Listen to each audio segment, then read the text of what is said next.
माझे नवरोबा शाळेतून आल्यानंतर म्हटले, "उद्या आमची सहल जाणार आहे, तर तू खायला काय बनवणार?" आपल्यालाही तोच प्रश्न पडतो. प्रवासात, सहलीला जायचं असेल किंवा असंही काही बनवायचं असेल तर. तर त्याचं उत्तर आहे मेथी पराठा. अगदी 7 ते 8 दिवस व्यवस्थित टिकणारा, त्याचबरोबर खायलाही अतिशय चविष्ट आणि खमंग. आपल्या धपाटीसारखं थापटायचीही गरज नाही. अगदी मिनिटात लाटून होणारा हा मेथी पराठा. तर चला मग बनवू. त्याच्यासाठी सर्वात अगोदर एका मिक्सरच्या भांड्यामध्ये लसूण, भाजलेले शेंगदाणे. शेंगदाणे हे गॅसची आग जे आहे ते एकदम कमी ठेवून भाजायचे, ज्याने ते खुरपूस भाजले जातील. त्यानंतर ओवा आणि जिरे टाकून आपल्याला ह्याचं एकदम बारीक असं वाटण करून घ्यायचं आहे. त्यानंतर त्याच भांड्यामध्ये हिरवी मिरची आपल्याला मीठ टाकून वाटून घ्यायची आहे. लगेचच मेथी जी आहे ते व्यवस्थित धुवून त्याला बारीक बारीक चिरून घ्यायचं आहे. मेथी बारीक कापून झाल्यानंतर कोथिंबीर लगेच बारीक कापून घ्यायची आहे. नंतर लगेचच एका मोठ्या ताटामध्ये गव्हाचं पीठ, थोडंसं बेसनचं पीठ आणि त्यानंतर जे आहे ते चवीनुसार मीठ, हळदी हे आपल्याला टाकून घ्यायचं आहे. लगेचच आपण जे वाटण वाटून घेतलं होतं, शेंगदाणा, जिरे, ओवा, लसूण आणि हिरवी मिरचीचं, ते व्यवस्थित टाकून त्याच्या गुठळ्या गुठळ्या जागी न राहतील असं सगळीकडे व्यवस्थित मिक्स करून घ्यायचं आहे. अशा प्रकारे ते जे मिश्रण आहे ते हाताने व्यवस्थित असं मिक्स करून घ्यायचं, जेणेकरून त्या गुठळ्या आपल्या पराठ्यामध्ये येणार नाहीत आणि व्यवस्थित सगळीकडे ते जे मिश्रण आहे ते पसरलं जाईल.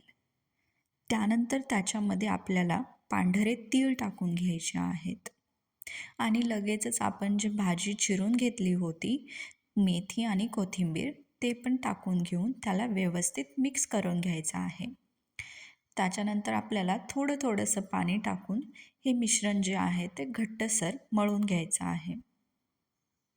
पण सगळ्यात अगोदर जे मिक्सरचं भांडं होतं, ज्याच्यामध्ये आपण वाटण वाटून घेतलं होतं, त्याच्यात थोडंसं पाणी टाकून ते पाणी थोडंसं हलवून आपल्या पराठ्याच्या मिश्रणात टाकून घ्यायचं आहे, जेणेकरून जे राहिलं आहे ते पण येईल आणि काहीही वेस्ट होणार नाही.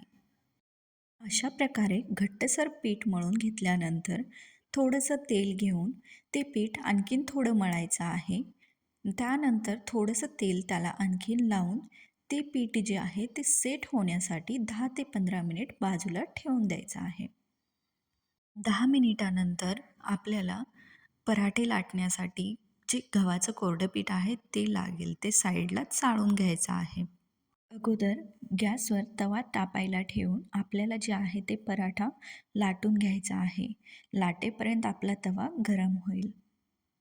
हाताला थोडंसं तेल लावून पीठ तोडून घेऊन आपल्याला त्याचा जे आहे ते छान असा पराठा लाटून घ्यायचा आहे. पराठ्याच्या सगळ्या साईड इवन असल्या पाहिजेत, म्हणजेच पराठा हा एकदम पातळ असला पाहिजे, जेणेकरून तो असा खुरपूस बनेल. पहिला पराठा आहे, त्यामुळे जेणेकरून पराठा चिटकू नये म्हणून आपल्याला तव्यावरती थोडंसं तेल टाकून घ्यायचं आहे. आणि आता पराठा मीडियम म्हणजेच एकदम मध्यम आचेवरती भाजून घ्यायचा आहे, जेणेकरून तो व्यवस्थित मध्येपर्यंत भाजला जाईल आणि खुरपूसही होईल. ते लवकर जाणार होते म्हणून मी हे पराठे पहाटेच बनवायला घेतले होते. तेव्हा अंधार होता सगळीकडे. आता छान असं सूर्य उगवण्याच्या अगोदर जे तिमीर येते ते येते. आणखीनही चंद्र आकाशात दिसतोय. लाईट पण चालू आहेत सगळीकडे. फिरायला जाणारे फिरायला जात आहेत.